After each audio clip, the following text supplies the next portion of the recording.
You are about to participate in a great adventure. You are about to experience the awe and mystery which reaches from the inner mind. With the emergence of global internet, a human population of several billions, an electronic noosphere, that we are now within the shadow of this transcendental object at the end of time. I find it a little difficult to say what the subject matter is going to be, because Magic is an enemy and truth is a menace.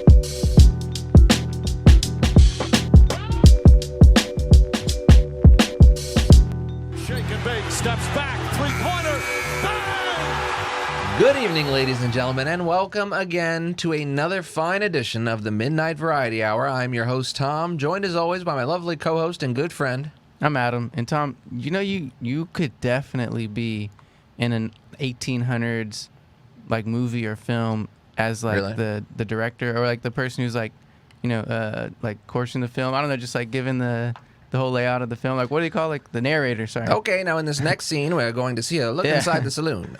Johnny will Dude, come you in always, the saloon. I don't know how like you just pull that voice out. It just like, but it's not like it's This not like summer in cinemas intentional. everywhere. It's not intentional when you start Yeah. the show, but it's like the little bit of it. You know what I mean? Good Can you see evening that, and Evan? welcome to our Or is it podcast. just me? I would actually give him a century, to be honest. I would give you a 1900s? 1940s. Okay. Okay. 1900s. Yeah, there you go. Yes.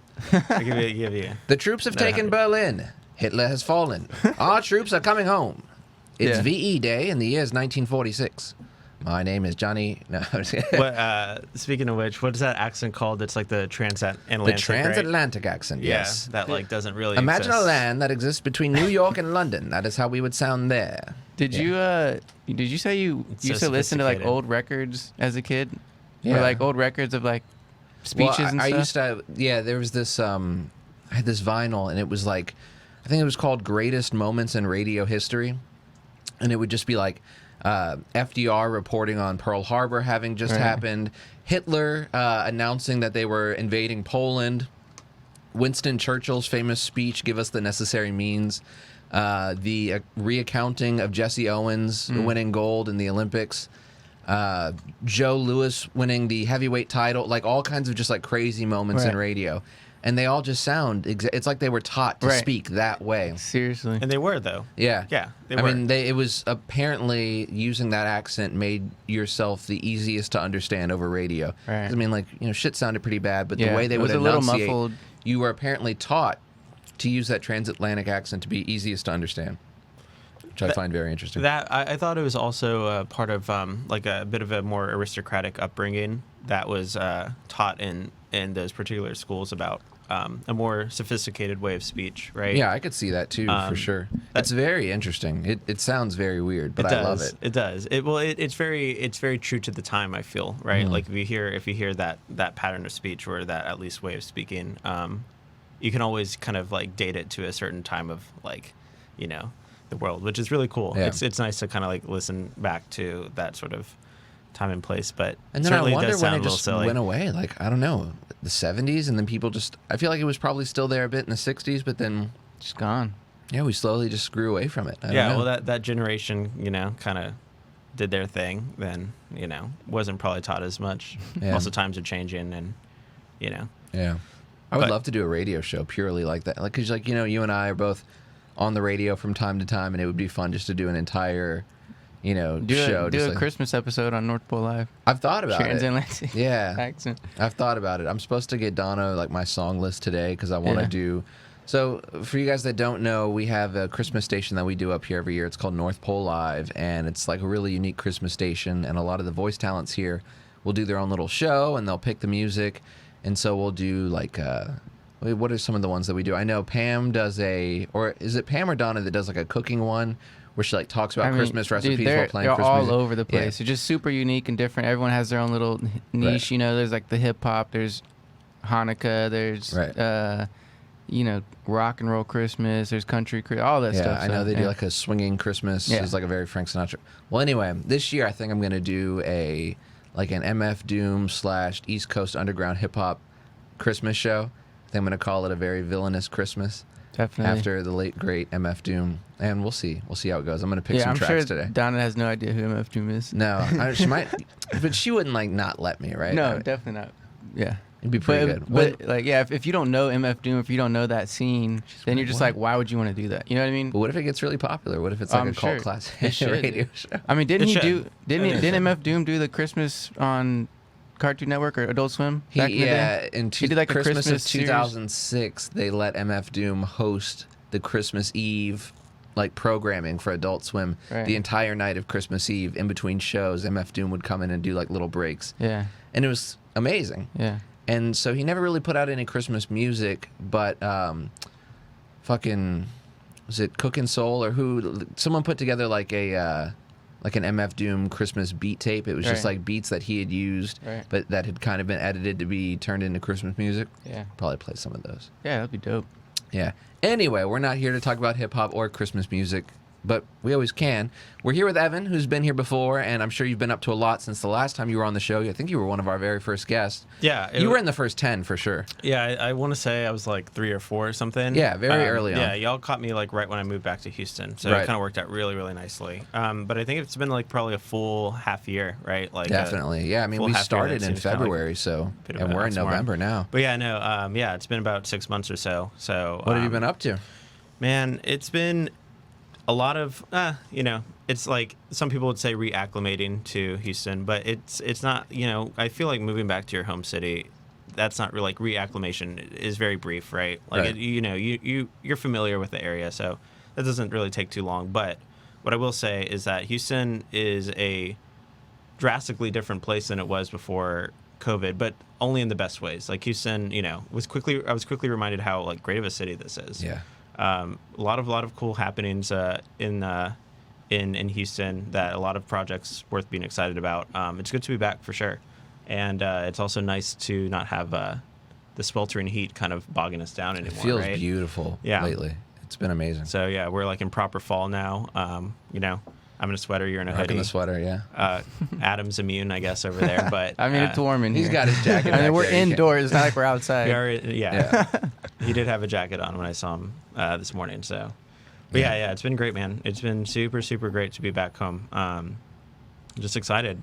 So you returned to Houston, and not long before baseball season kicked off, it was a wild season that for us Houstonians just ended the other night with us losing the World Series, unfortunately. I know you're a big baseball guy. What are some of your thoughts on the Astros World Series run this year? All right. So I was thinking about this a little bit last night, how I wanted to word this, and I've noticed, I feel like in every Astros World Series, or at least like World Series that Astros have been involved in since 2017 to present, it always seems like that miracle fairy tale team happens to always kind of win it all, right? So this year, Braves, right? Ronald Acuna Jr., their star, right? Like you're talking like a top 5 player in MLB, goes out like first month of the year, right? Everyone writes him off. It's like, man, sucks. We'll get him next year, sort of situation. Braves had all these woes they were never meant to be, and then here they are, world champions, right? You go back to 2019, same thing with the Nationals. They were at some point like 15 games behind or below 500, right? At some point had like less than 1% chance of making the World Series or winning the World Series, one of the two. Just seemed absolutely impossible. And, there they go. They win it all against the Astros. And then you have 2017, right, where it was really, really tough year for Houston, right, with Harvey and that, very devastating event. The Astros seemed poised to kind of be that fairy tale team that year, and they sure enough were, right? They beat the big bad Dodgers with the highest payroll and so on and so forth. So that seems to kind of be the theme that I've seen, which is like, good for them. It always sucks to lose, but, the Astros, I think, got a little bit further than we kind of expected them to as well, especially given, the no Verlander, the Garrett Cole going away. Yeah. A kind of depleted pitching staff, sort of like, I mean, this is the best way, but like kind of like a ragtag team of guys that were running the bullpen and the starting rotation. So, you can't be too disappointed, right? Like, you're the second best. You made it all the way there. That's in itself like a really big accomplishment. Once you lose on the big stage, it hurts far worse. But, I've kind of made my peace. I'm not trying to allow like the day after was definitely a pretty somber one, right? Like pretty dark vibes here in Houston. Yeah. That night of too. That night of, yeah, especially because the game, it's like the last game wasn't even competitive, right? Yeah. Like it's just That really sucks. Yeah, I was just begging for a run. Like, please, Yeah, just I get him wanted one to or see two, anything. please. Yeah. Like in the bottom of the ninth, we were like, can we just hit Please. one home run just so we don't have to look at this fucking goose egg for all Yeah. eternity? You know? That you never want to go out that way, just as like a fan of baseball, like competitive, everyone wants to see a game 7, right? And then you just want it to be competitive, and it sure enough didn't pan out that way. But, Right. I don't know. I mean, like, some guys showed up really, really nicely. Some guys didn't at all. It's it's very hard to. Looking at you, Bregman. No, I'm just kidding.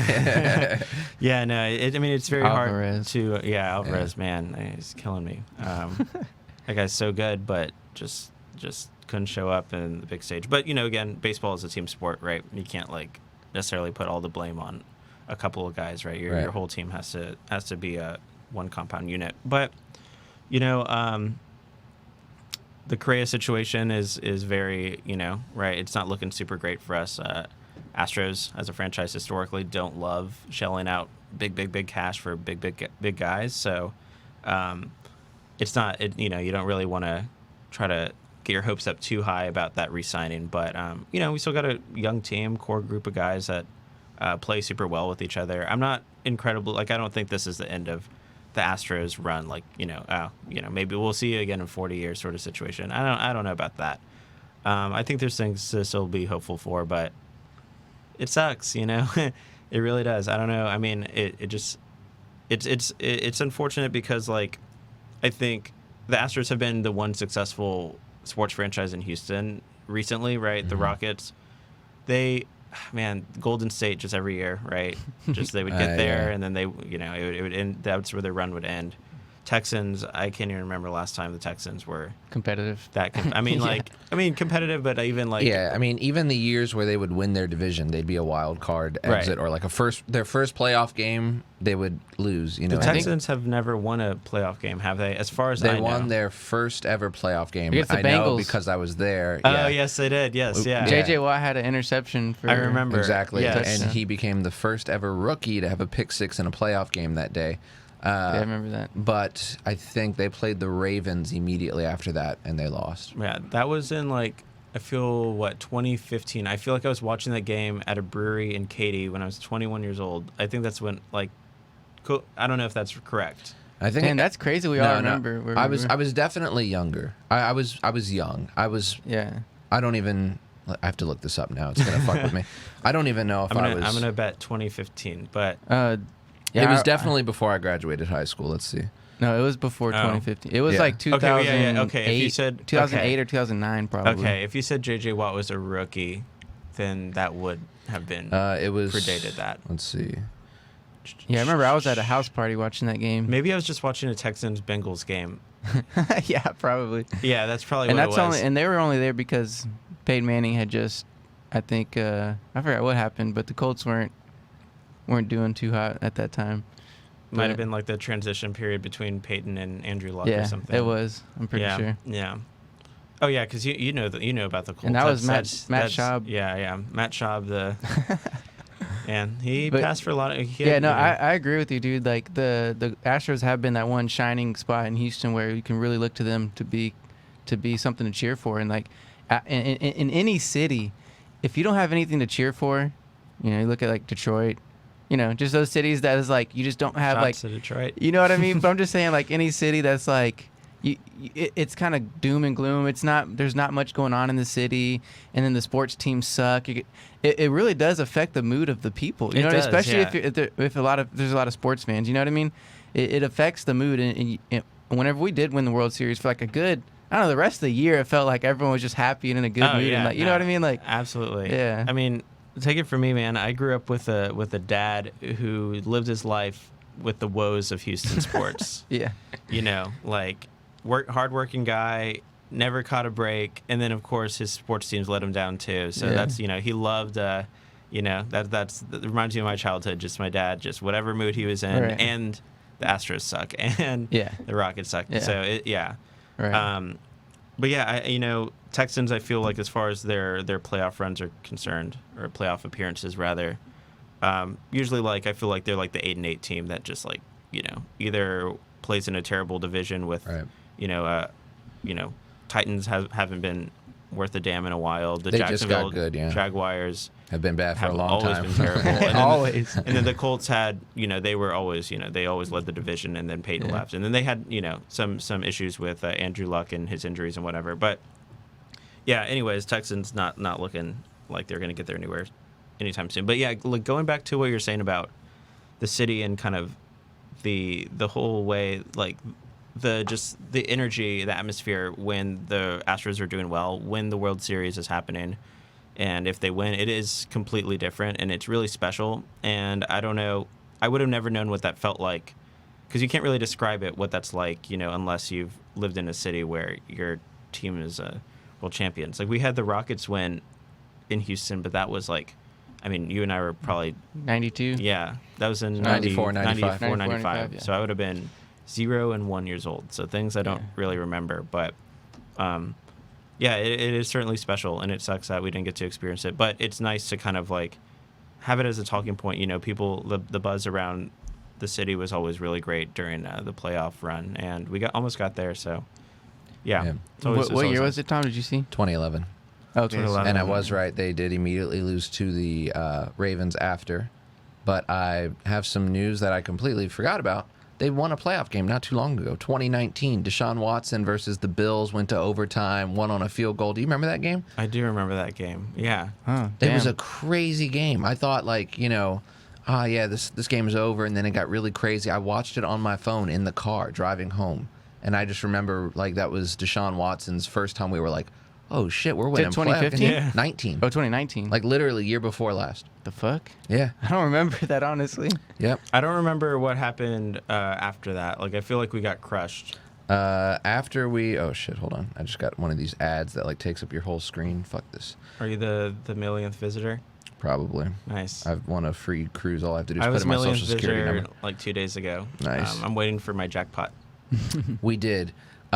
This is what happened. So we beat the Buffalo Bills in overtime, and then we immediately afterwards we played the Kansas City Chiefs. We went up 35-0 at halftime or whatever, and then my God, Patrick, I remember we that, went up. We yes. started the game. Remember, you were helping me move that. Yeah, It's day. like that was 23 the to second. nothing or that was the something. second playoff game. Yeah, because I remember screaming to you, Adam, we're going to the AFC Championship. I thought that was their first. No. Oh.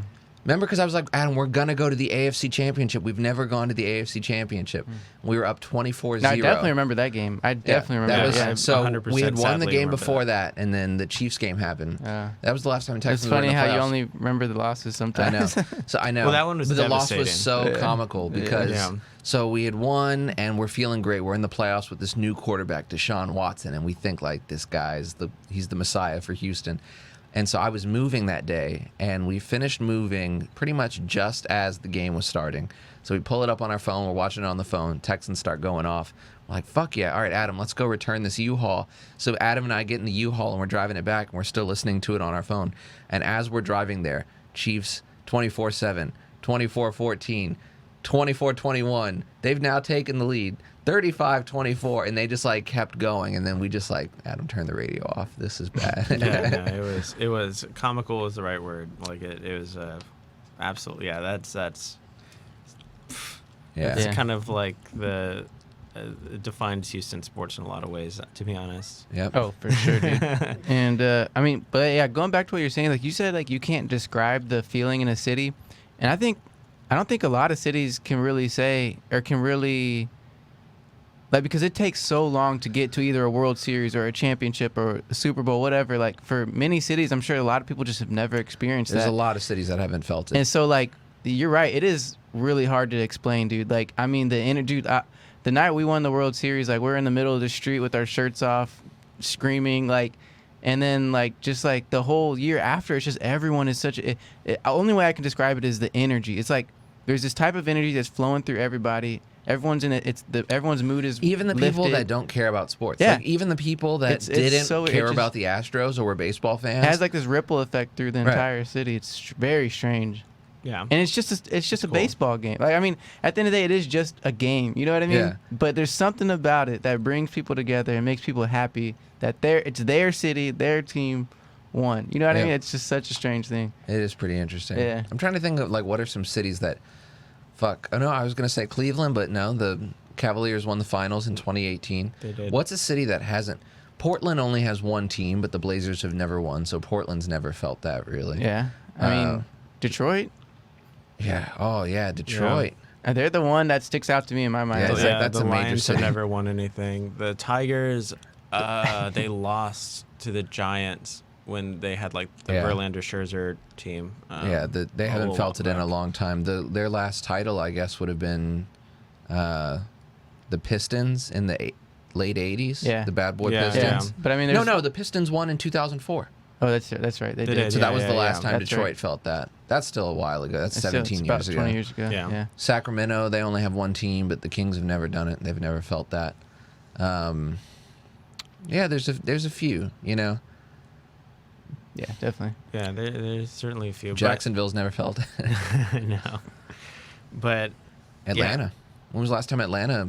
Oh, I mean, like before this. When was the last time? 1996. When 90. the Falcons haven't won in a long time. The Hawks haven't won.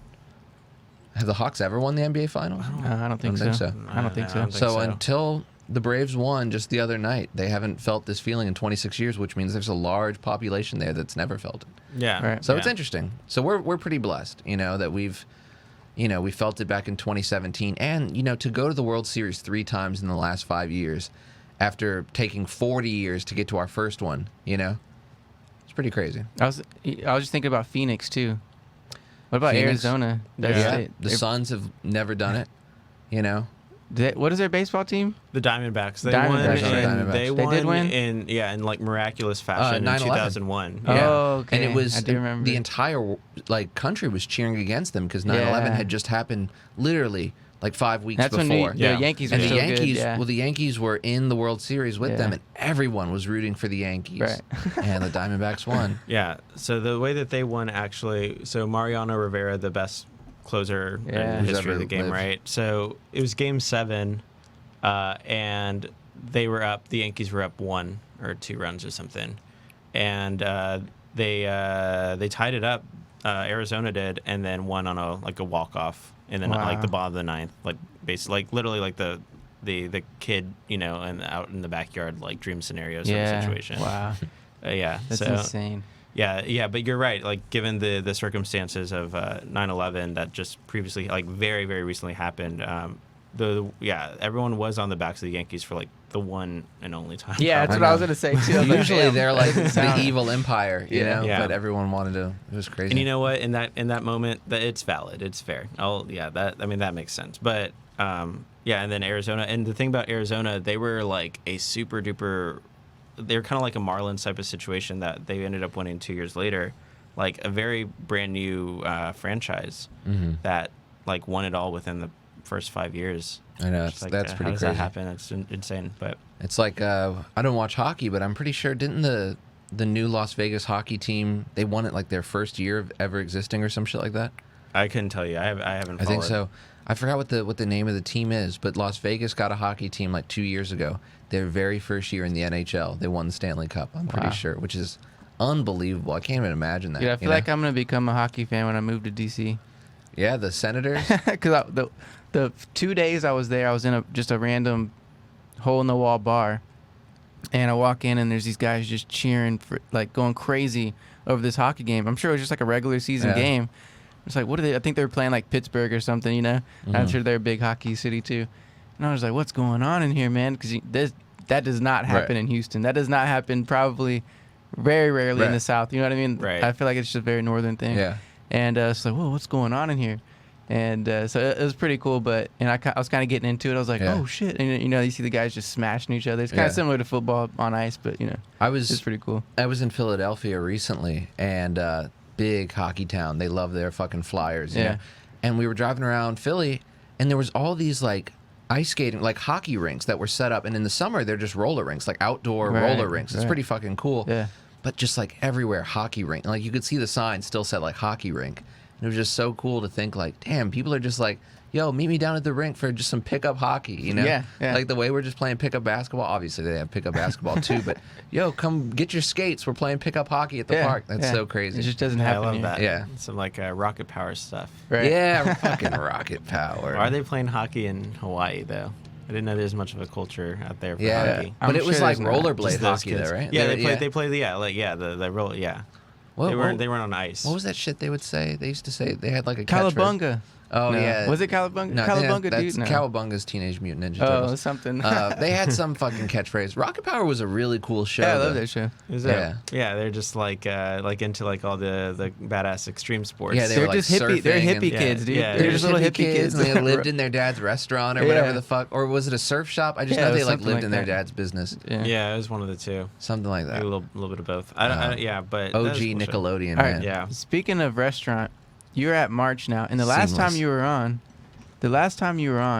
it hadn't opened yet. You Yeah. were talking about this concept, and we're like, "What the hell Yeah, is this?" I probably had just as many questions as y'all did at that Right. point, to be honest. Yeah, the It's- last time I was on, I literally had basically like signed on to the project. It was like that day. I actually, I don't remember if I mentioned it last time, but I had like had a quick meeting at March with the general manager, and basically we like kind of sealed the deal that day. And then I literally like got up here and then we talked. yeah, right. But yeah, no. All I knew about the concept at that point was probably everything you knew about it after I left here, because the same kind of spiel that I received, I just essentially just gave to y'all at that point. But yeah, so it was. I wouldn't say it was like this place that's like shrouded in mystery. That's not the idea. But it certainly is like kind of a new sort of concept that does exist. Like we're not. We're creating some things, but it just hasn't existed in Houston yet, right? So like, Houston is an incredible dining city. I will always say that. Every time I go travel elsewhere and go eat, I always have a great time. But it always reminds me like how good of a scene Houston is still. But one thing that like is kind of new to us are these, and you see, March is not the only one. There's a few more, but like these very intentional, course tasting menu concepts, right? Something you might see in like New York or San Francisco. Dude, it immediately reminds me of or Chef's abroad. Table. Have you seen Chef's Table? I have, yeah. I So- haven't seen every single one, but I've seen like I would say at least a third to half of it. Okay, because Yeah. to me, that's like the closest thing I've ever seen. I've never experienced. I mean, I've been to nice restaurants, like really nice restaurants, but not anything to a level where like there's like 6 or 9 course meals, and they're all very like, as you said, intentional, like, and in the design and what the ingredients they're using, and the story behind all of it. I was trying to tell Tom, dude, you gotta watch Chef's Table, because that's one of the shows that like just blew my mind open about what food can be and like the stories behind the It's a great chefs. show. And It's super well produced. incredible. too. And so that immediately reminds me of like kind of a similar concept of what y'all do. Am I close to that? Or Yeah, no? yeah. I mean, yeah, for sure. Because like everyone that's in that, I mean, like mainly Chef's Table, it explores like some of the greatest restaurants in the world. And I'm Right. not saying we are, right? I mean, maybe Yeah. someday, but we're brand new, so Yeah. I can't say that. But yeah, kind of that same concept where it's just like it's very, very, it's like food is now like it's a little bit beyond. It's like an art form, right? Right. It's like a passion. It's like it's feeding people at its core, but also like an experience in its own, right? Yes. You go to have dinner, but you also go for the experience. But yeah, so the kind of idea of what we're doing is that we're a Mediterranean restaurant. That's like the simplest, it's kind of as simple as that.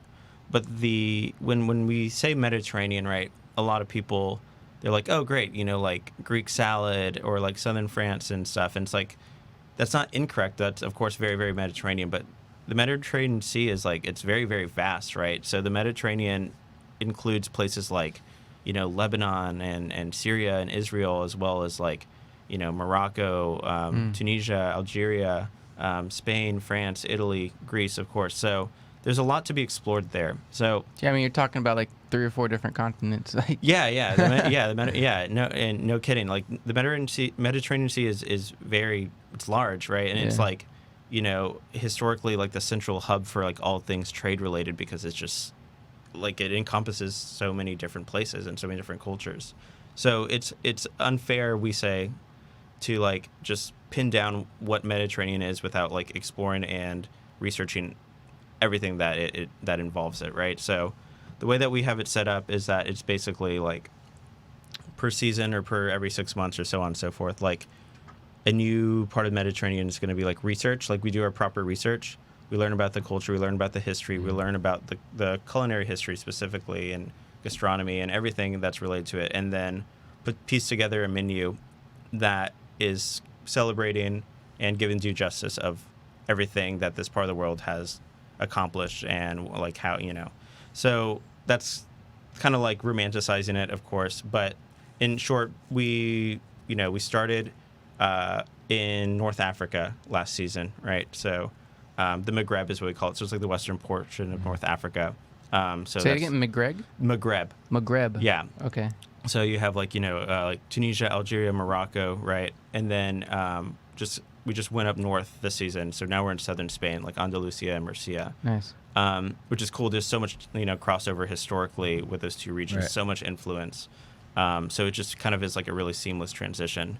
But the thing about concepts like this that are really cool, but also like not difficult, but it's just that Houston dining isn't really that, right? Like what makes Houston such a great food city is because there's like no pretension, right? Just like really great food, really comfortable, Right. really friendly.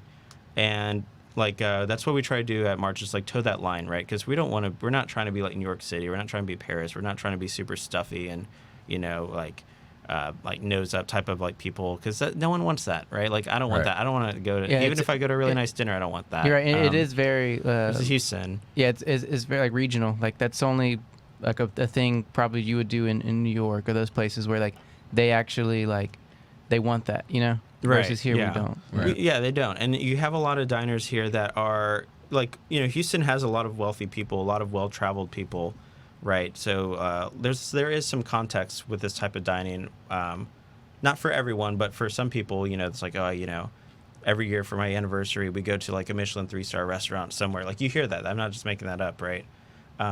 So there is some dining context. So like the tasting menu format isn't new, but also it's like, like we get a lot of feedback, right? We always ask people for their feedback. And a really great compliment I love hearing is like, one is that usually I have to travel out of state to have an experience like this, which I love Right. hearing. And the second is like, everything felt so still like relatable and homey and warm, right? Because that's like the type of service that we just inherently can't help but give here in Houston, right? Because like the great thing about where I work is that they want us to be ourselves, right?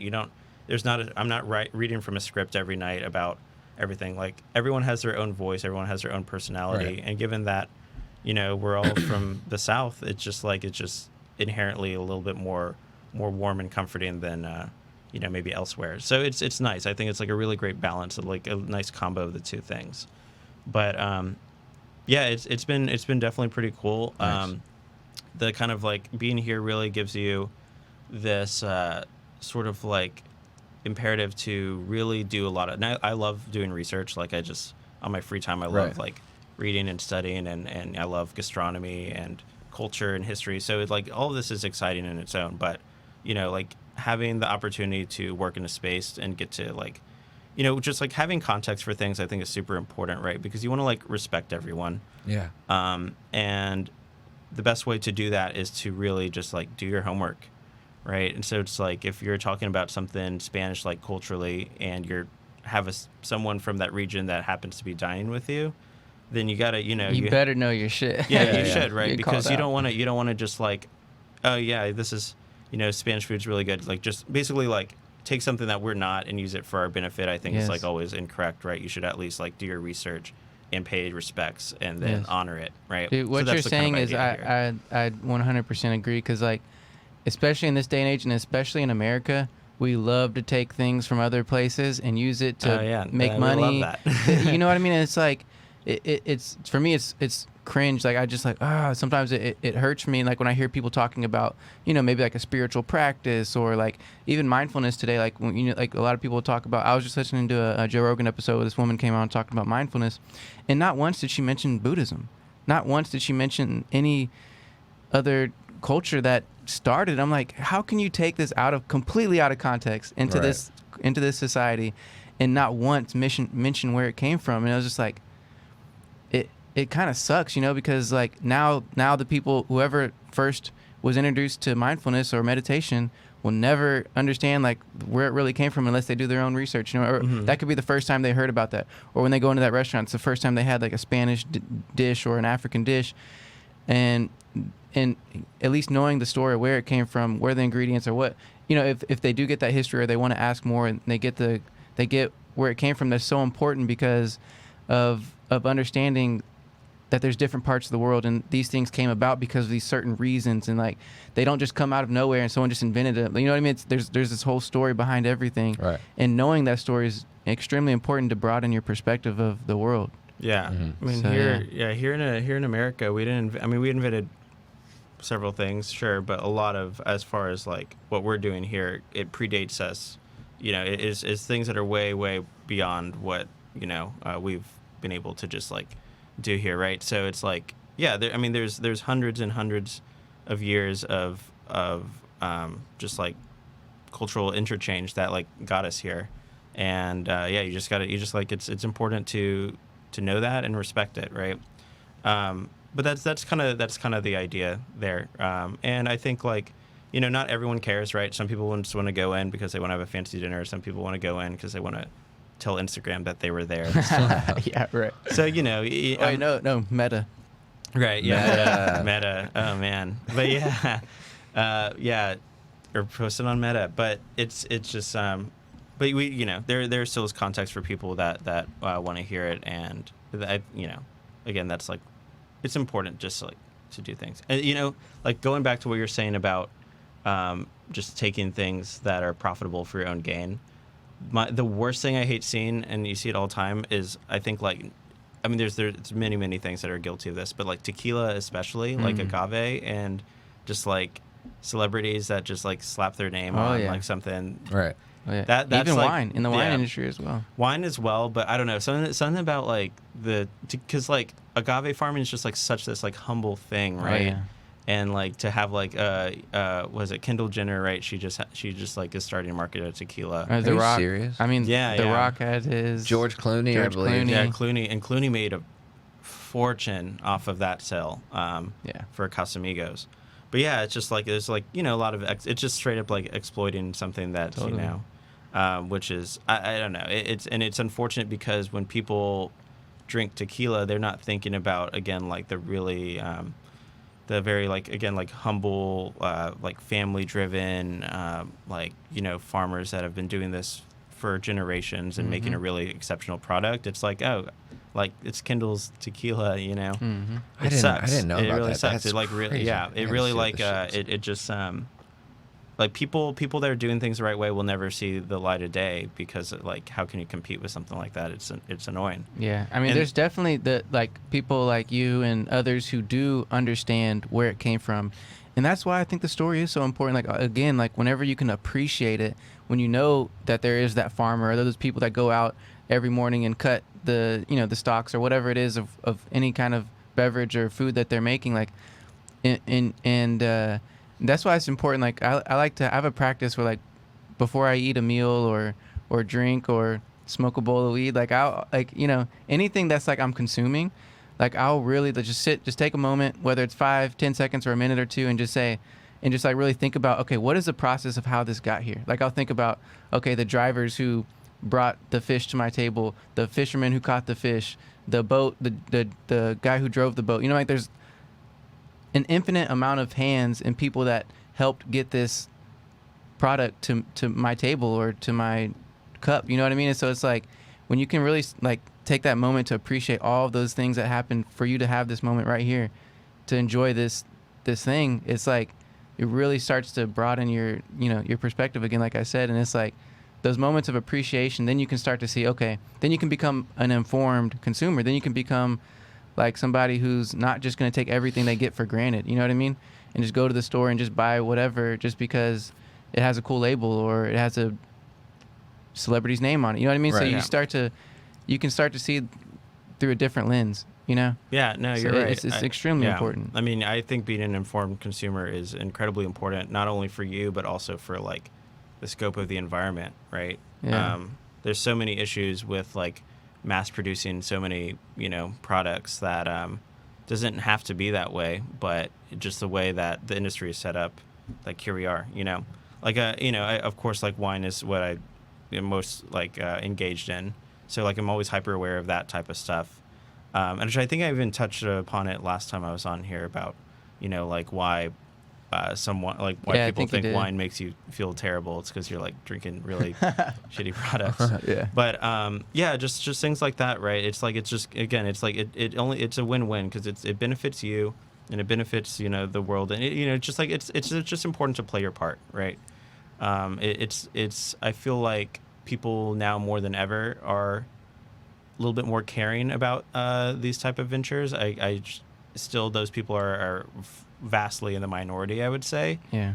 But I would say things are getting better. It's just like, I don't want to. I'll say it. Like just like the generation before us is just like really, really dug quite the hole, right? Right. So Yeah, and then they look at us as like the ones who are supposed to clean it up. Right. Well, I You know mean, what I it doesn't mean? matter. I'm like, peace out. I'm almost done here. So, but yeah, it sucks. But like, yeah, the least you can do is play your part. And it sucks. Like, did y'all? I don't remember if we talked. Me and you might have talked about this the last time I saw you. But Pastry War, Bobby Hugel's Agave Bar in downtown just closed forever, right? Yeah. Had you ever been over there? No. No. So they're a really special place. It's a bar on Main Street, right? So for listeners not from Houston, just there's like a few hubs of like, what would we call them? Like, not party streets, but just like places to go out, like bars, lively Yeah. spots. Yeah, like just like bar hopping or whatever you want to call it. Epicenters of activity. Yeah. So it was on Main Street, right, where like just attracts a lot of action. But the idea of Pastry War, right, is like it's an agave bar. The Pastry War was it's some type of historical event that involves some type of pastry chef being I don't know, ornery about something. I can't remember. Y'all should look that up because it's an interesting event that Pastry War. Yeah. Oh wait, that's the actual restaurant. But yeah, so it was this like really cool bar on Main Street that was an agave bar. All right, here it is. The Pastry War, also known as the First French Intervention in Mexico or the First Franco-Mexican War, began in November 1838 with the naval blockade of some Mexican ports and the capture of the fortress of San Juan de Ulua in Veracruz by French forces sent by King Louis Philippe. Huh. But I forget why it's named the Pastry War. There's a reason why. I don't remember. But anyway, like going on to this, it Sounds was like a game show or like a competition show.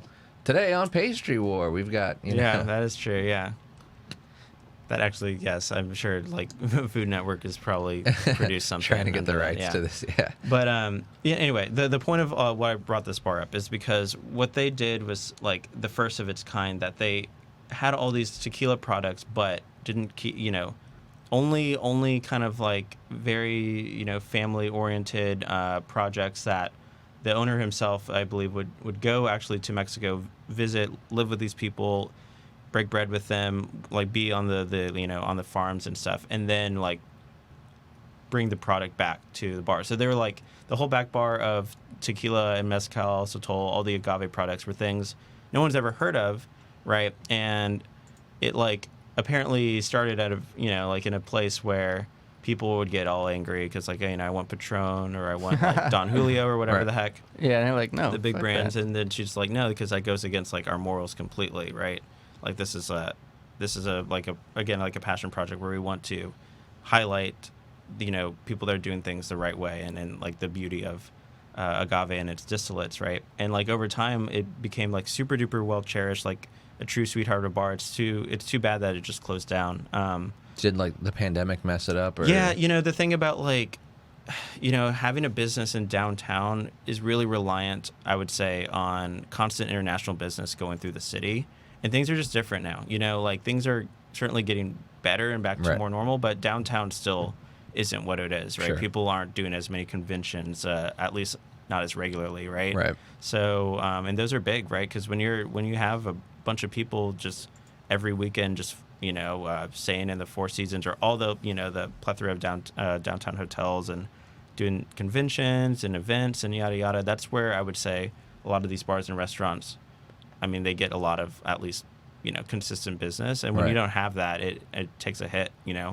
I would assume rent on Main Street is astronomical, right? So I can't imagine. it just wasn't where they want to be. And he's mentioned that there's another project in the works that's going to be similar, but probably not in downtown. So there'll something will come up that kind of celebrates agave just as well. But definitely like a cool place, and it's very awesome to see that there's like people in Houston making such a mark like about doing things the right way. It's like, Right. there's like those are the bars that are like just restaurants or establishments that are like always very attractive to me, right? Like coffee works the same way. Just like sourcing things properly and honestly, the product speaks for itself, right? It generally is usually better. Like there's a noticeable difference between a coffee shop that is, roasting in house versus like a Starbucks, right? I mean, if you side by side it, the difference is evident. Yeah. So it's all like, again, it's just like a big win-win to just look out for yourself and the products that you consume, So yeah, that's where I'm going on that. But yeah, Damn, I'm bummed I never got to go. yeah, it sucks. I'm surprised you haven't. I know, like, Yeah. I know, because I don't think I've ever been there with you. Weirdly enough, my brother has. He tells that story to me all the time. Yeah. That y'all were like in line at the pastry war at the same time, like a little while ago or something. Yeah. It's Yeah. like some small world stuff. Yeah. But yeah, it was a great place. Like, I don't know, did you always enjoy your time over there? Oh, hell yeah, dude. Yeah. I mean, it was awesome. I mean, just that whole area was so cool, too, because, again, yeah, it's just lively. Everyone's having a good time. And then you can go to this spot that's just like, appreciates good stuff. And also, speaking of like Mexican, like agave and food and stuff, Hugo's is awesome, too. Like, have you been to Hugo's, Tom? Hugo. It's right there on Westheimer. No. It's like traditional style Mexican food. No, I would know. I would remember that. And dude, you can get like traditional like kind of like mushroom quesadillas and like Wow. like just some really good crafted food, and it's like, and that's again like showing the appreciation of that culture and like doing it the right way, because we have a ton of Tex-Mex food, like obviously, you know what I mean, and like everyone loves Tex-Mex food, but it's like that's not Mexican food, Right. That's Yeah. Tex-Mex food, you know what I mean? So it's like it's its own thing, yeah. yeah, so that's like Mexican food done right, in my opinion. It's like one of the best you can get. But also, I want to go back to talking about March a little bit, because Yeah. I want to know like what. So like what. So do y'all have a chef, right? Who's like is like a named chef who's like, has he been around? Like what's the story of the chef, and like Yeah. what's the story of like the.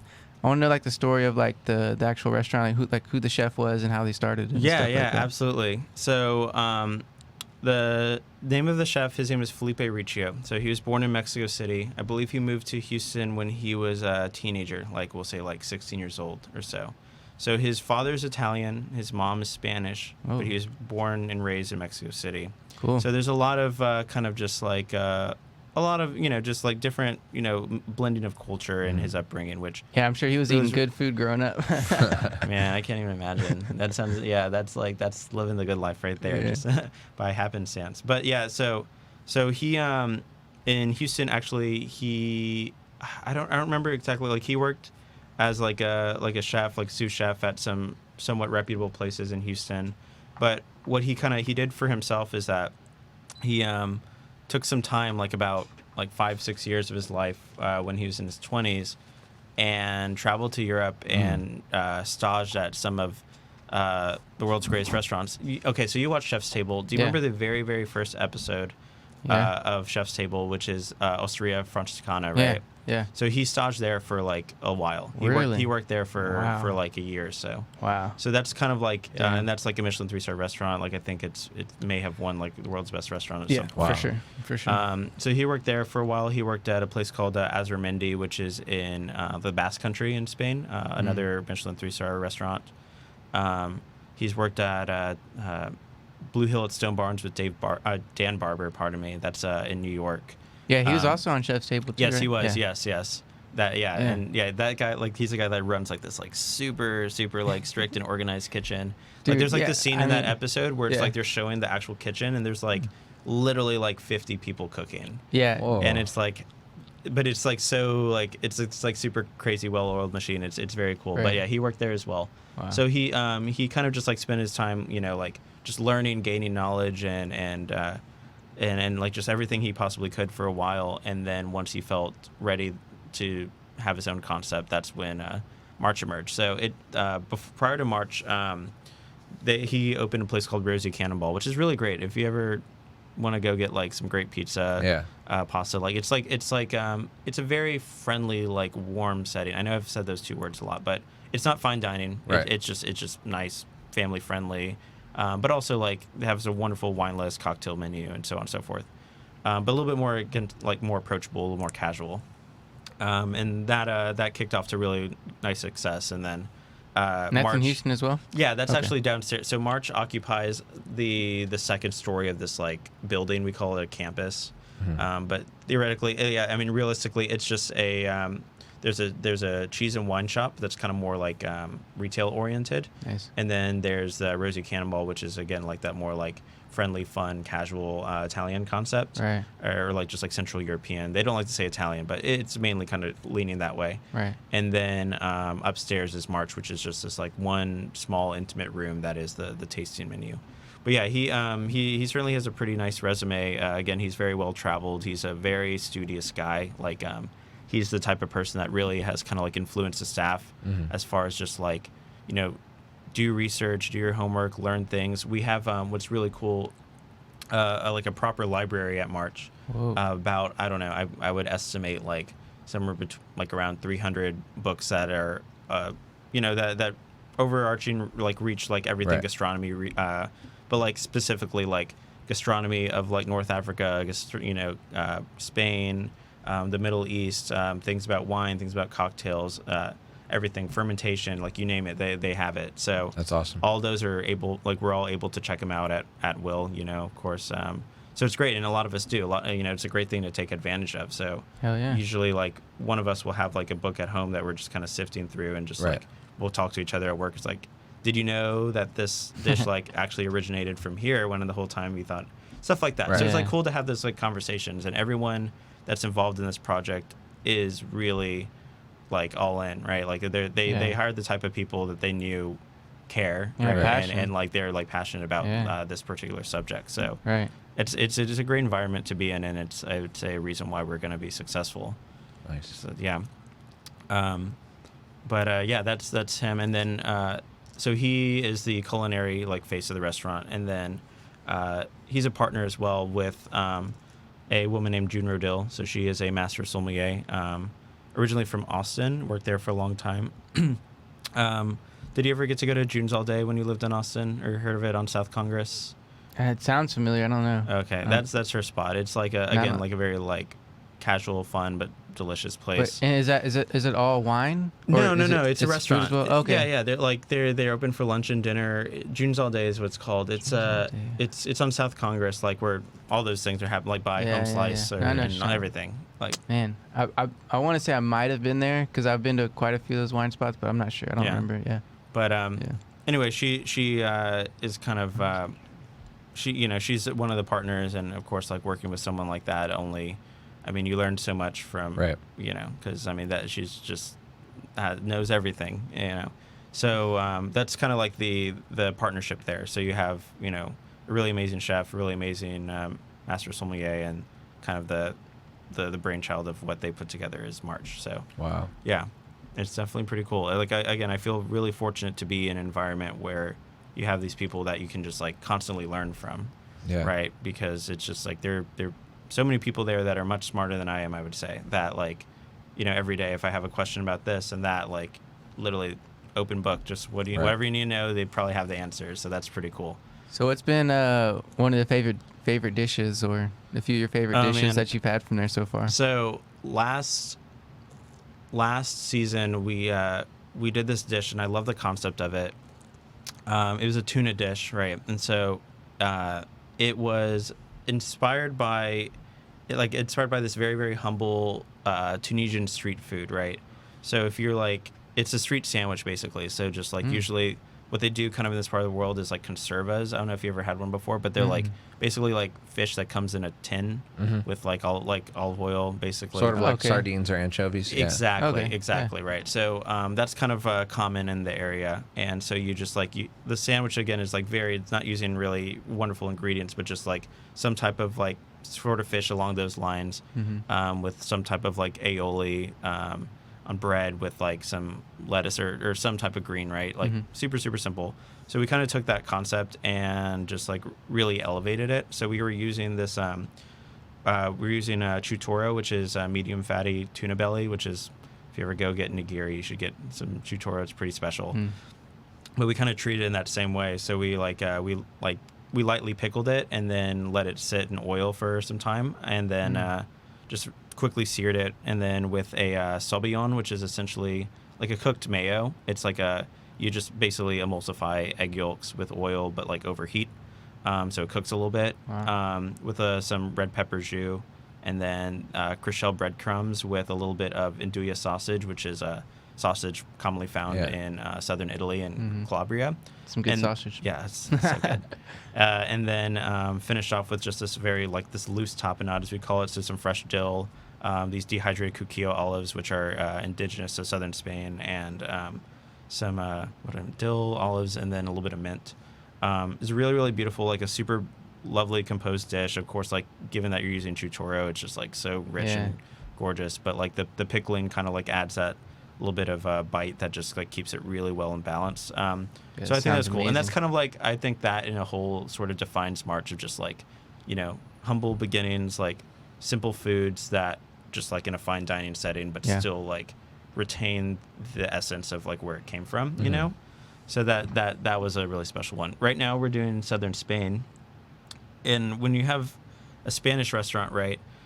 So there's two like things like catch-22s, I'd say, about like having North Africa to start off, and everyone's like, what the hell is North African food? I've never even heard of like Tunisia before or something, right? Yeah. So there's like absolutely no context. So you have to really like, I wouldn't say like hold hands, that sounds pretentious, but like you just really have to like guide everyone through right. Sure. all the way, right? And then when you go to Spain, everyone's like, oh yeah, Spain, like paella, right? You know, tapas. And like, we're not really doing that, right? Because Spain is more than just those two things. Of course, that is certainly very Spanish. But then you put it out a menu that has no paella, and then people are just like, what do you mean? And how is this, you know? So then there's like also that kind of sort of situation where like the context is nice, but also like people are expecting, you know, like other Spanish restaurants they may have gone to, which we're not exactly doing the same thing, especially because we're like really focusing on like particular regions in the South. So things are a little bit different over there, but it's been well received, you know. In the South, we pour a lot of sherry as our pairings, which is really special. Use a lot of jamón, which is an amazing product. What's that? Jamón. Jamón. Yeah, I haven't heard of that. Okay, so jamón iberico, it's like a really prized, essentially, it's like aged and cured pork that comes like it's ham essentially, right? So it comes from like the back hind leg of iberico pork. Iberico is like the breed. But it's really, really special and very, very expensive. So the kind of idea about like really great iberico jamón is that basically these pigs, again, they're like purebred. They're from the region, and they eat this like really, really, really specific diet of acorns. Acorns. Yeah, Wow. yeah. So they eat these acorns for a whole season. Like in the feeding season, which lasts about like 3 months, they are expected to gain 100 pounds. So Whoa, acorns? Holy shit, that's a lot of acorns. Yeah, off of just like a pure acorn diet, right? Wow.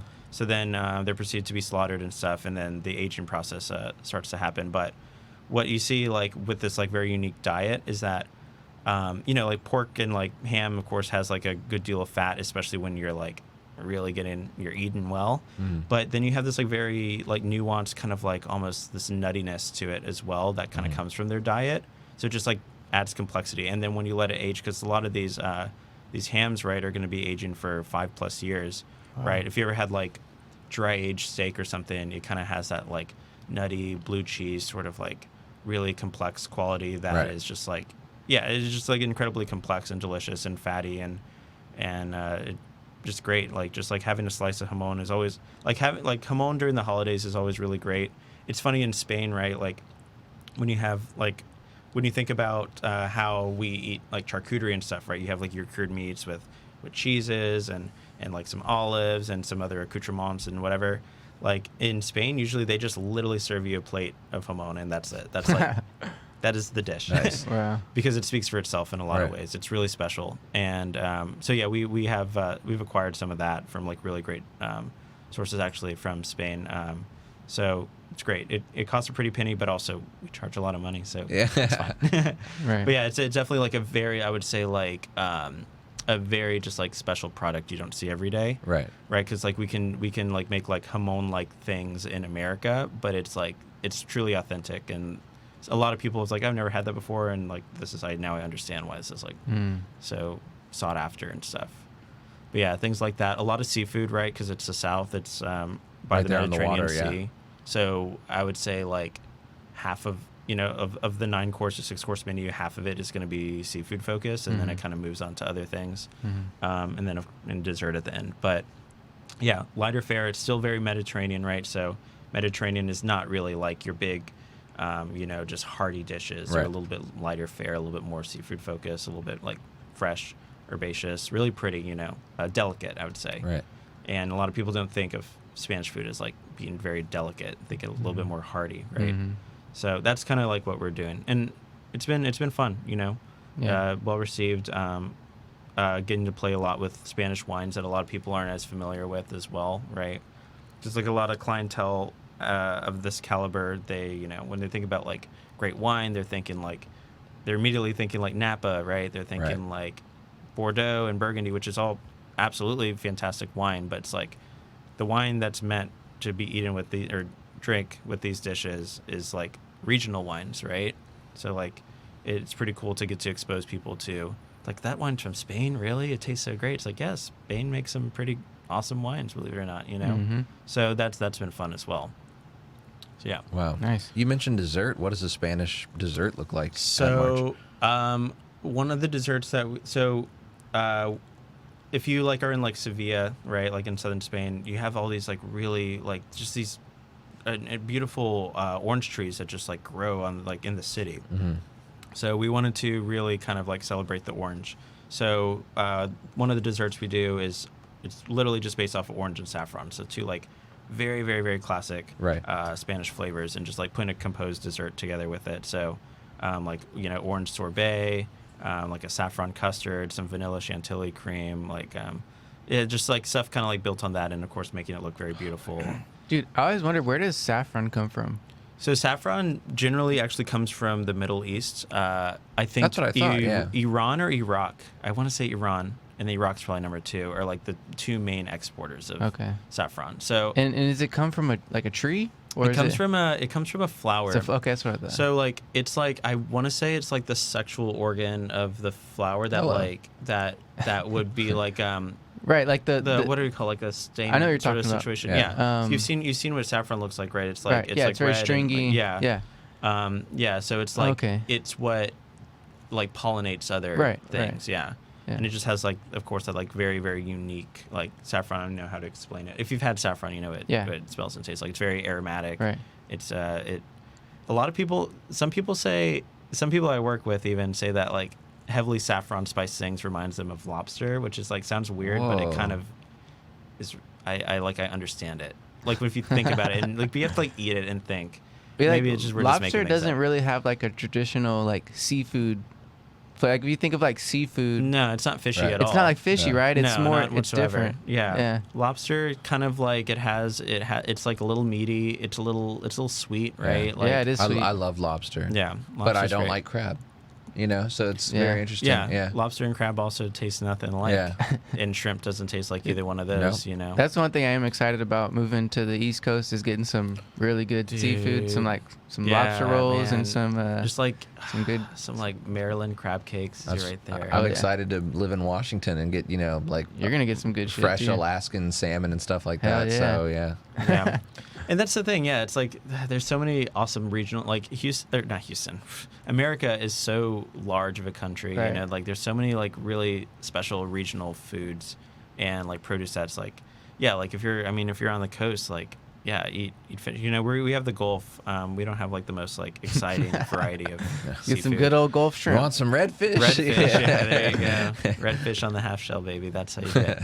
And in a way, it's also really good. But yeah, like, yeah, God, very jealous thinking about like all the fresh like crab you get to eat, because it is like the blue crab like up there is really one of a kind. Yeah. Like I've never had like a proper crab cake in Maryland or whatever. I should have the last time I was there. But I didn't really make it a point to do that, which is shameful. When I go visit you, Yeah, I will. You'll come up there, man. Yeah. We'll see you again. Yeah. You said you're moving to Washington? Like Washington State, yeah. Yeah? What, We're 2 Washingtons. We'll each be in Washington. The 2 Washingtons. That's right. Yeah, that's your new podcast name. Yeah, The right? 2 Washingtons. There you go. Yeah, 3 hours apart. 3 hours of time difference. What's taking you up there? I have family there. Yeah. And yeah, just it's a place that I've visited a lot as a child, Mhm. and we're both kind of just like ready to live somewhere other than Houston. And we were like, what's a place we both love? My girlfriend and I. Yeah, I was about to say, not Yeah. me and you. Me Yeah. and my family. No, yeah, my girlfriend and I, we both love it up there, and we've visited a bunch. We're actually going on Monday. Oh, very cool. And we're going to be there for a week. And so we were just like, yeah, let's just do it. We both are kind of ready to. We've both lived in Texas our whole lives, and we're like, let's just try something different. Yeah. And I've always loved the Pacific Northwest. Oh so. yeah, man. I think it's just like a very like no pun intended, but breath of fresh air, right? It's like Absolutely. it's such a like going up there is just a really nice lifestyle change. Yeah, it really is. Yeah. It's beautiful. What part of Washington? Well, my family's in Gig Harbor, but we're probably looking at like Tacoma. Okay. Or somewhere in the SeaTac area. Yeah. Western Washington. Okay, so like in the Puget Sound Yep, area. Okay. absolutely. Gotcha. Yeah. It's very cool. Yeah, I love it up there, man. I actually went back to Oregon for just a second. I did a week during the summer, which is really, really, really difficult to move or to come back to Houston, because you just have like this like escape from the heat for a second, and Yeah. then you move back and it's like, oh man, like a week is just long enough that you like start to become really acclimated, Right. And then when you come back, it sucks. Like, but yeah, no, I mean it just like I was quickly reminded again like how awesome it is up there. It's really beautiful. The You air literally- just feels different. Like yeah, it does. yeah. I don't remember if I told y'all when I was on last time, but like I've always in Houston had these like just chronic allergy issues since I was like as long as I remember. A lot of people do. Yeah, and I Mhm. swear to God, like whenever I moved up to the Northwest, literally all of that disappeared. Yeah. Like it just wasn't a thing. And then it's like, oh, okay, this is just a product of the shitty environment that we Yeah. live in here in Houston. Pretty much. Yeah. Yeah, I mean, I know the air quality isn't great, and it could also be maybe like the plant fauna. Maybe it could just be different. Yeah, no, I mean trees, flora and that fauna, a lot yeah. of that. Yeah. I think Houston is certainly problematic for people that are sensitive to those type of allergies. Like I know during pollen season, I mean, y'all know like every car and roof of houses is Yeah, just dude, like covered in That yellow. shit. Yeah, and that just like it just doesn't do me well, and a lot of other people kind of struggle with that for sure. But yeah, it's nice to like, I don't know, you just like feel healthier out there. It's just like the environment is so great. You get to go outside. Like it's really, really tough, and I love being outside. I really do, but just like really hard to motivate myself and convince myself to do things outdoors in Yeah. Houston. Especially when it's like so humid and muggy. And, Yeah, you because it's just feel like gross. like I love.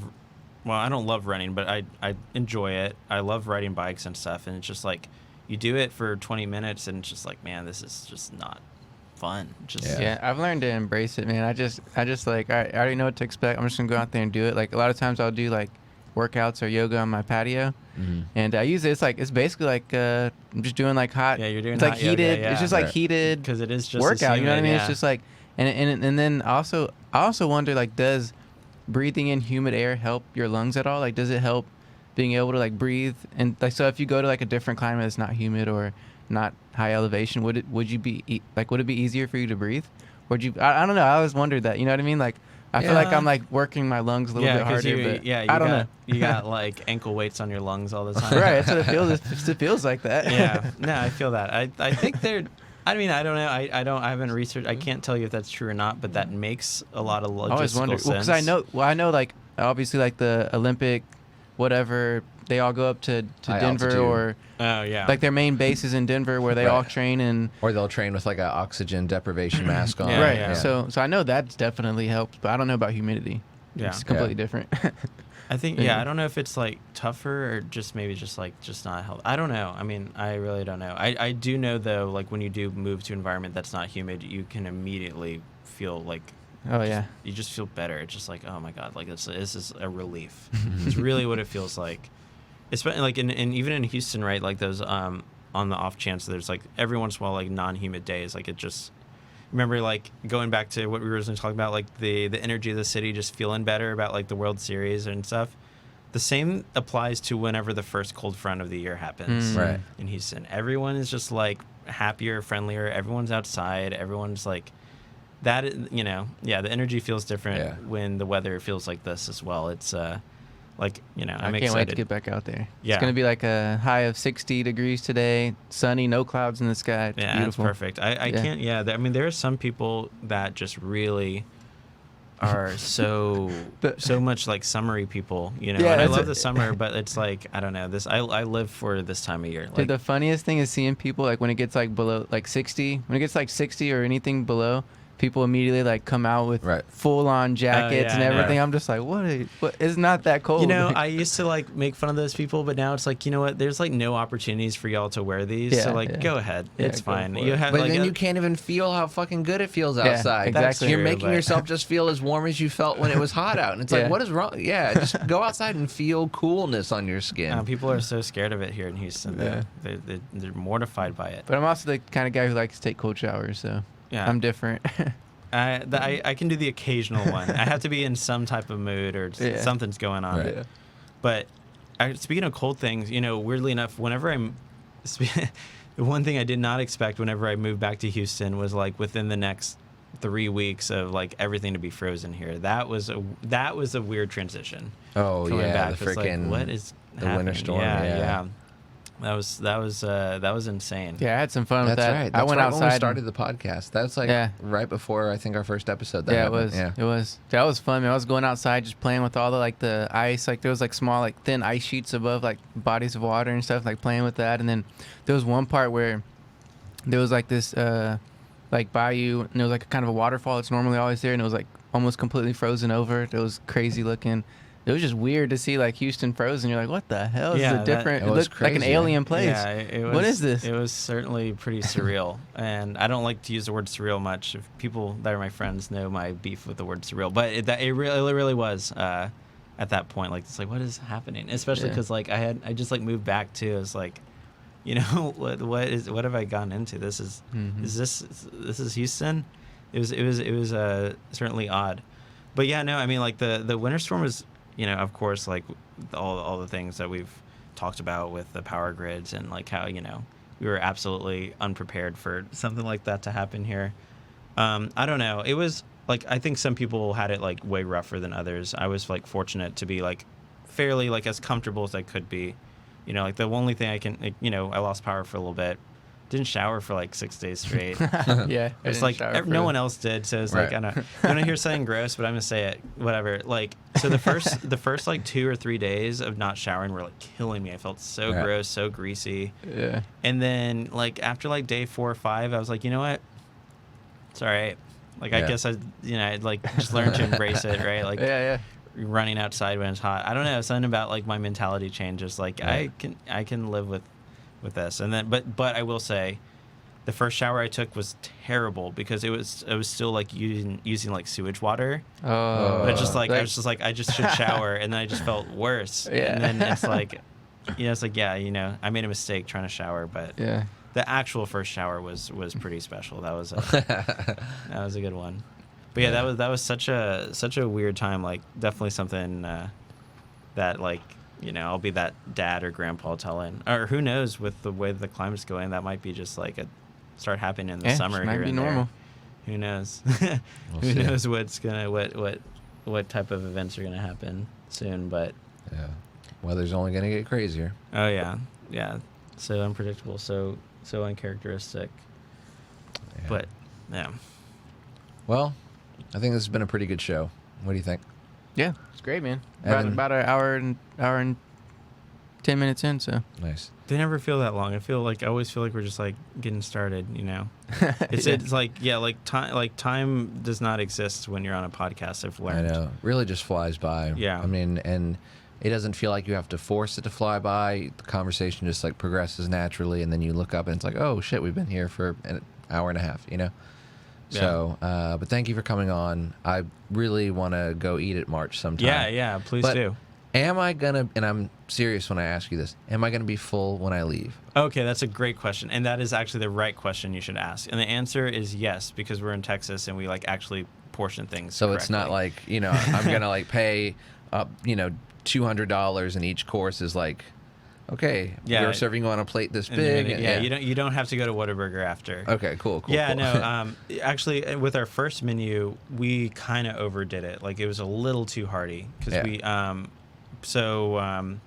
But yeah, I guess that's not like necessarily a bad problem to have. Things have been dialed back a little bit, but yeah, it's fine. Like the portions are proper. Like towards the end, you start getting things that are like featuring rice and like smoked meat. Okay. And things like that just like inherently are filling. So yeah, it's fine. Like so, and it's cool because like when you sign up for like a 6 course, you're really getting like 9. If you're signing up for like a 9 course, you're really getting like 12, 13. Because we like, you know, we toss little things here and there, little additional so and so's as we go on. So like, you would leave satisfied. I haven't actually sat down to eat. We all happen like as a staff have an opportunity to go have a dinner once a season, and I have not, and I really want to just to kind of see what it's like. But everyone else that I know that's gone that I work with is just like it's a lot of food and it's a lot of wine and it's a good old time, you Yeah. know, because like if you do want to opt into the wine pairings, you know, Right. it's like, you know, some people, you know, like it's difficult for them to have 9 glasses of not full glasses, granted, Yeah. but like, you know, 9 pours of wine over dinner. So you see some shenanigans here and there. Some people getting a little lit, and Getting a especially little with yeah, this is like Everything starts to taste amazing after 9 Yeah. glasses of Yeah, but 9 it's- pours of wine. right, but it's like kind of funny. It's kind of fun too because it's like it's not a dinner where you just have to just like everything's just like so. I mean, it is very proper. Don't get me wrong, but like have fun, have a cocktail, have a shit ton of wine, and like leave happy and full and drunk and with good memories or lack thereof. Who That's knows? awesome. So yeah, that's like I would say really that's the Southern hospitality in Yeah. it all, you know. If you do the 9-course meal, should you plan on being there like 2.5 hours? Like, is it a pretty long dining experience? It's pretty long. You know, we play to your pace, so it's not like every 15 minutes we clear your plates and then present you with another one. If you want to take your time, then by all means do it. If you're quick eaters, then we'll pick up the pace for you. Okay. Typically, it's for a 9-course dinner, you're looking at around like 2.5 to 3 hours. 6 Okay. course like an hour and a half to 2 hours. Okay. Yeah. It's about how much time I spend in the restaurant anyway. Yeah. I mean, and you shouldn't rush through. I mean, you should savor like everything and just enjoy the conversation of the table, and you should enjoy a 3-hour dinner. Yeah, Mhm, for sure. Yeah, because like the way that March when we greet you, it's like very like we just really want to welcome you into our space, right? So you don't like go sit down and then like food appears at you and you're just like whoa, you know, like we have Chips, this. salsa, fucking Yeah. queso. There you go. Yeah, we have a lounge, which is it's really beautiful, like very just like well curated, sexy space that feels incredibly comfortable. And we start there, and then you know we're just like welcome in. This is a lounge. It's just like a place for you to relax, to unwind, have a cocktail, settle in, right? Because like if I invite y'all to a dinner party at my house, right, we're not going to realistically just like sit down for dinner and start eating. Like no, you're gonna like hang around. You're gonna have a beer, glass of wine, a cocktail. You know, like you'll just like sort of just like chit chat for a second, settle in, like. Just relax, and then you know after like half an hour or so, you might begin to actually eat dinner. So that's kind of like how we want to do too, because it's like it's our space, it's our home. Right. This is like it's the Mediterranean. It's a part of the world that is incredibly friendly and Sure. you know welcoming and so it's just like the hospitality is kind of just like being in a very fancy place that still feels like you could be going into like your best friend's home, Right.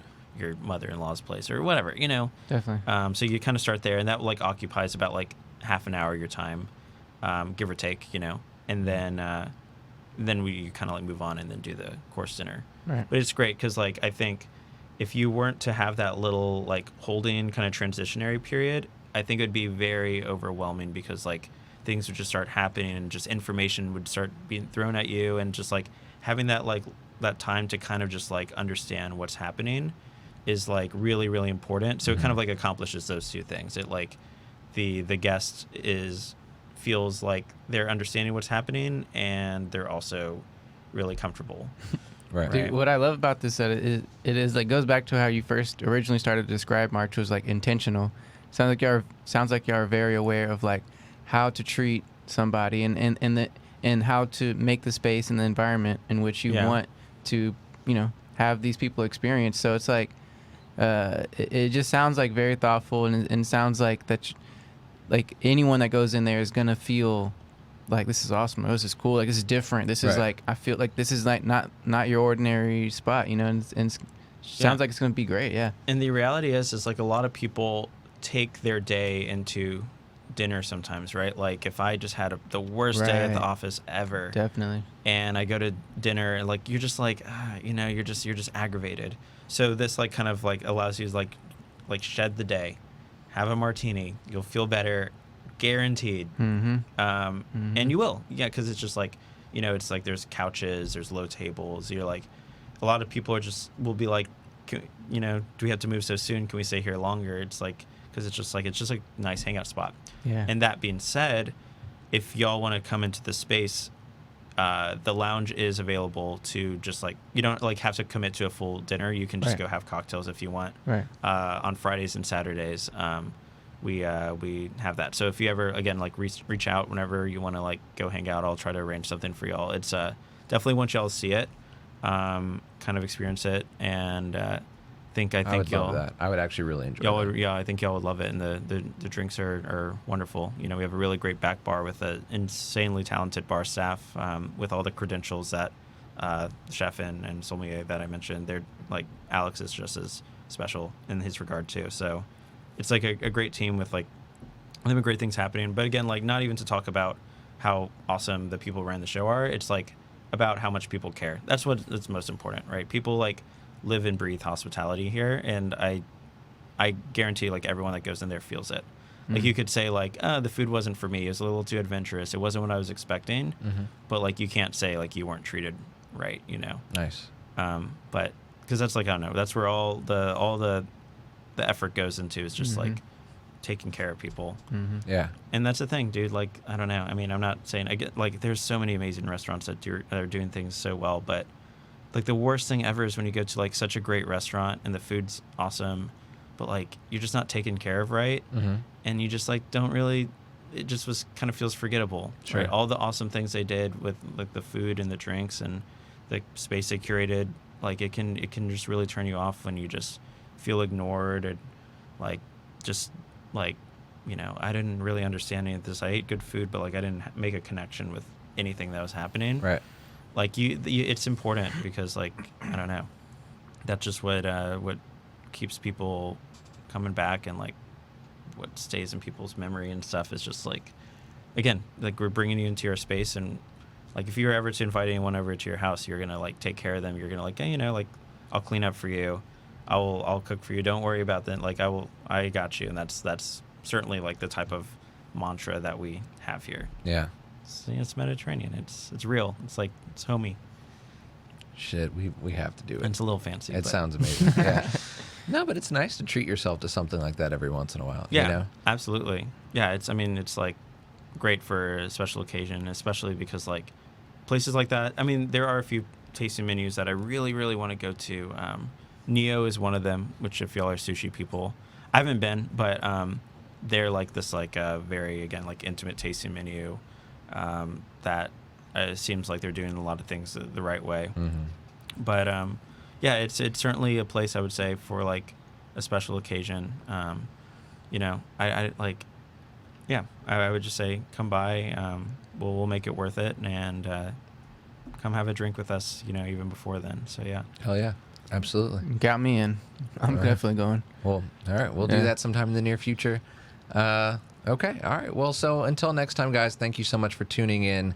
Have a good meal with friends, study culinary arts from around the world, and stay safe out there in the cosmos. Peace.